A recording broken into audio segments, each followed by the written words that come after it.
السلام علیکم۔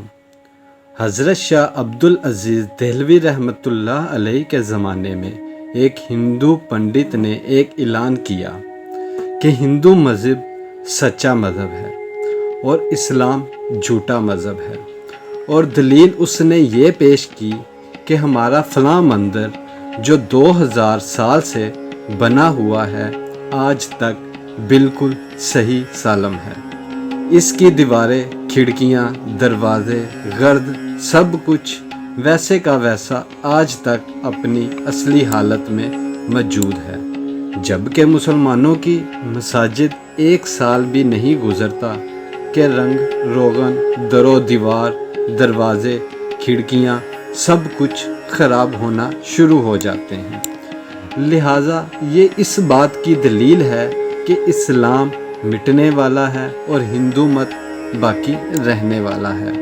مسلمانوں کی اکثریت اس پروپیگنڈا کا جواب دینے میں ناکام رہی اور اس کی وجہ سے لوگ بہت شش و پنج میں مبتلا ہو گئے کہ اس پروپیگنڈا کا روک تھام کیسے کیا جائے۔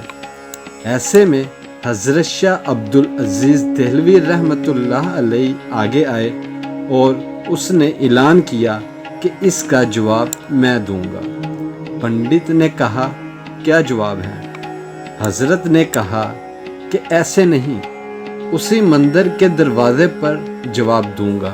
مقررہ وقت پر مسلمان اور ہندو سب جمع ہو گئے کہ دیکھیے کیا جواب دیتے ہیں۔ حضرت صاحب مندر کے دروازے پر کھڑے ہو گئے اور قرآن کی آیت ترجمہ، اگر اللہ تعالیٰ اس قرآن کو پہاڑ پر بھی نازل کر دیتے تو وہ پہاڑ بھی اللہ تعالیٰ کے جلال سے ڈر کے ٹکڑے ٹکڑے ہو جاتا۔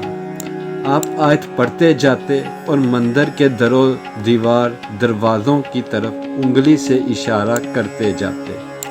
ایسے میں اللہ تعالیٰ نے آپ رحمت اللہ کے ہاتھ پر اپنے دین کی حقانیت کی کرامت ظاہر کر دی اور مندر کی دیواریں گرنا شروع ہو گئی، دروازے ٹوٹنے لگے۔ مسلمانوں نے اللہ اکبر کا نعرہ لگایا۔ پنڈت جلدی حضرت کے قدموں میں گر گئے اور کہا، بس کریں، بہت ہو گیا، لیکن اس کی حقیقت تو بتا دے کہ یہ کیا ہوا۔